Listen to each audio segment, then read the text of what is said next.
Now today I decided I want to just talk about things that I have used and that work for me in terms of feeling good, feeling healthy. And I'm going to share about 14 different points, and whatever resonates with you, run with it and share what works for you as well. I'm still writing down a couple of things to share. All right, I'm ready. So I believe that, well, we know scientifically, first of all, that the body regenerates itself fully every 7 years, which means that we can release old patterns that we hold in our faces, in our organs, in our psychology, what we've inherited. We can do that if we do the work. The work meaning become aware of it. And I will show you what I've done that has worked for me. And I'm not saying I'm perfect, because I'm not. Wow, but it has always been a priority for me to try to be my very best. Firstly, to realize when I was 11, and I mentioned it before, just briefly mention, when it was my 11th birthday in Germany, I was sitting at my desk like some 100-year-old man, it felt like. And I used to write with an ink pen because I loved it. I used to do purple and turquoise ink. I was really into all the colors, green. It was awesome. I just loved it. And I was sitting at my desk. It was a fold down proper desk, and I folded it down, got my diary out. And I remembered reflecting, wow, I'm 11 now. Life is fast, goes quick. What do I want to be? What's important to me, right? And I wrote down things that I knew were important to me, like being inclusive and not judging people was number one, because I observed that in school a lot of people were excluding and including people and being quite mean. Looking after myself, staying conscious, being in the heart, these sorts of things, and they were always there for me. I spent a lot of time reflecting. I had my friends, but I also had a lot of time to myself, and I always spend time in nature, which is where you naturally thrive, you naturally are inspired. It's just what happens. I should write that one down too, just as a side note. That's one of the things. Okay, I wrote it in a different way, but I just want to share those 14 points that I found are really, really cool, because like I said, scientifically, anything is possible. Now, quantum physics has shown it, the yogis have shown it, the biology has shown it. There are always miracle healings on people that have had cancer or other problems. When people pray for you, when you believe, when you open up, when you let go of things. I worked with a lot of people with cancer in my early 20s, and both as a volunteer only.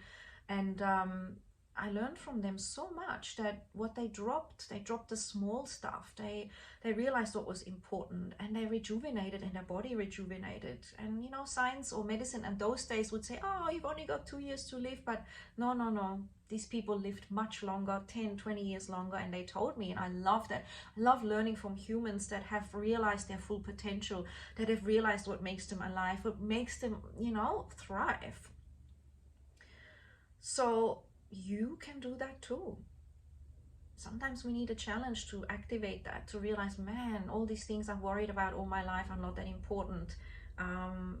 Let me find who I am. Let me go out and have fun. Because when you have a threat of death through cancer, you realize, wow, how much time do I really have? What do I want to do if I only have 2 years left? And then when you get through cancer and you've made those contemplations, you suddenly thrive. Right, so you can do the same without cancer, without a problem, right? Without an illness, without an injury. And that's another thing I decided, I think when I was 18, people seem to learn from having a problem, but I'm going to learn before I have the problem. I'm going to be aware that I could die any day. I'm going to be aware that all of these things around me are temporary, and I don't know how long I have them for.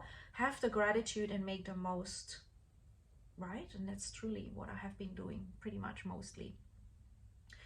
So the first thing is natural sunlight. A lot of people wear sunglasses, a lot of people wear sunblock. It's unnatural to avoid the sun. We were biologically primed and raised to have sunlight. And this is a paradigm that's very damaging, to avoid the sun altogether. Now, I'm not saying if you are a red-haired person with freckles that you should go out there and get roasted in the Australian sun, which is where I live.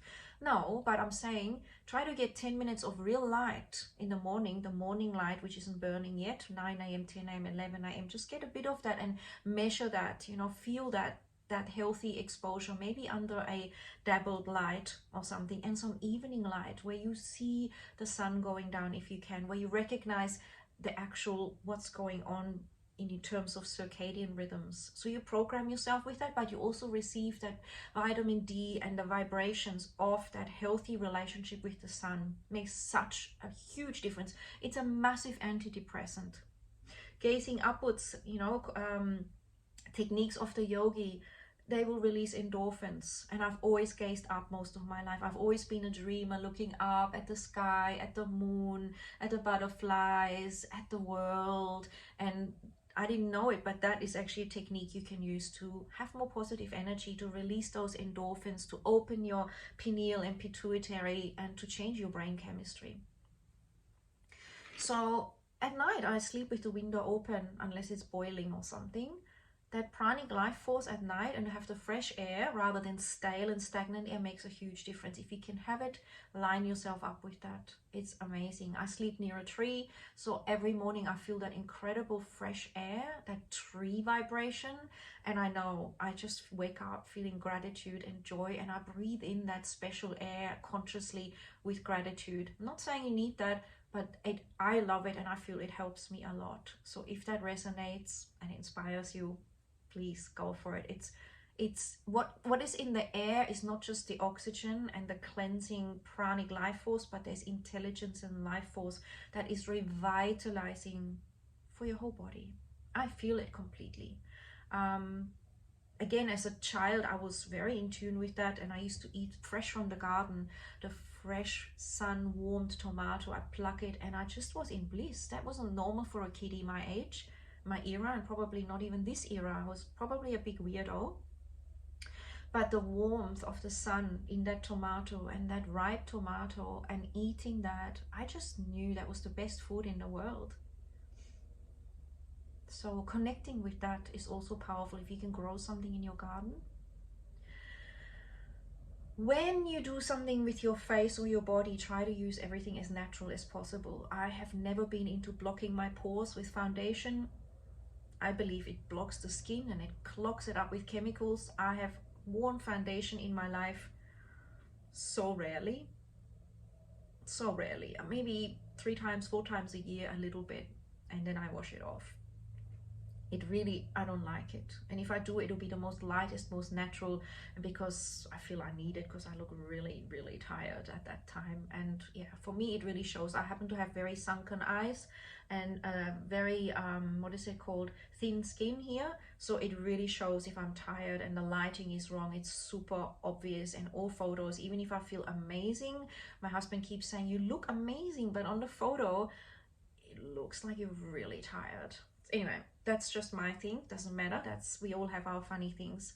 So I use really natural things. I used to, even as a child, I used to get mud, as in bought mud, and make that up with water and smear that on my face and then rub it off after 10-15 minutes. I have photos of that still. So that's what I was doing then. And I still do that. And then put natural oils in, or no oils, let the skin breathe, and the next morning put in oils. I've been into essential oils for ages. They are amazing. Frankincense is amazing for the skin. If you want to learn how to get a really good one that's not chemicalized and impure and you're putting crazy things on, reach out. I'm a total fan of frankincense. It does incredible things to your skin. It does incredible things. I love using that. It's one of my #1 go-tos. Obviously, yoga and meditation. Moving the body is important. Some people meditate a lot, some people get into the physical yoga. Combining the breath and the yoga with the consciousness is most profound. It creates a union in yourself, a bit like Tai Chi does and martial arts. For me, that has been key. When I lost myself and I was studying and getting my degree and I got super intellectual, I remembered myself again in my first yoga class, and I remembered, here's the old Sabine. The calm, expanded, spacious Sabine, and that was just doing a yoga class and lying in Shavasana. So this is why I teach it. It is what I love, and I believe it's the key to things, and with that comes deep meditation, and I teach that as well. Meditation for anybody, even if you've meditated before or never done it, how to make it joyful and easy so you can meet yourself and heal yourself, because then you go into deep healing stages in yourself, knowing you heal yourself. Really good water, always, always, always. Spending money on good water, 100% always done that. Always, always, always, right? Not having that Adelaide water. Even had water filters on the showers for a while, but not lately, although might do that again. Really good water. Explore the different types of water. Get them in glass bottles, get good filters. You are made mostly of water, and the better the water quality, the more you feel better, because you'll detox, your consciousness will be clearer. Chemicals and heaviness in the body will be expressed in your mindset. So definitely get invested in brilliant water. There's lots out there. There's Kangen water, there's nice filters. I use a reverse osmosis one. If you want to chat about it, let me know. I might even put some links down here to recommend some things if I get organized, what I love, the products, blah blah blah. I also really love using natural supplements. So chlorella is one of my favorites. It's a great chlorophyll product. It's whole, it's not segregated, no one has messed with it, no one is chemically extracted. It's whole, and we are designed to have whole foods. Because if you look at our evolution, we came from being able to absorb the greenery from the actual plant. And yes, supplements have their place, but try and get them as natural as possible. Because our foods are not what they used to be. I grew up almost organic, or certainly my parents did. The next generation got less and less, and I seek that. I go to those shops, I support them because I want to support the earth, because organic farming is better for the earth, biodynamic farming is better for the earth, and it is also better for humanity. Not just your body and your health, but your consciousness, your mind. You will be less aggressive if you're eating vegetarian, mostly at least, whole foods that are giving you the nutritions for your nervous system, for your mind, for your stability, for your blood chemistry. Because when we're depleted, we become erratic and aggressive and uncomfortable. Self-hypnosis, realizing my self-talk matters, my choices. So I've done a lot of journaling all my life, and that's a form of self-hypnosis, listening to my higher self, seeing it in writing. I've been doing that since I'm, I don't know, 8 or maybe earlier. I've been journaling a lot. It helps me to reflect, see what I'm thinking, and also it helps me to elevate. It's really beautiful. And then books that elevate me, immersing in books. I've done that since forever. I've been into books from early on, and seeing the beauty in life and the diversity in learning about myself. Healthy sleep pattern, super important. Without sleep, everything gets ruined. Your mind, your body, your biology, your sanity. You become more weight. Sorry, not more weight. You have more mental weight because you're not processing it, but you also gain weight. And a lot of women don't realize that if they just go to bed at 11 and wake up at 7, that would already drop much weight off. We need to sleep. It increases our cravings and slows our metabolism if we don't get good sleep, and we don't sleep before 11ish. After 12, the human growth hormone is no longer released. They've studied that. It's one of my specialties, and it's fascinating. Sleep, #1 priority. And that's what always wore me down. If I didn't get enough sleep, I was never quite the same. That was the hardest thing for me when I had kiddies. Everything was fine, but when I didn't get enough sleep for a few weeks, it was like, I wasn't even myself. And of course, that's when other problems start. You don't want to exercise, you don't feel so good.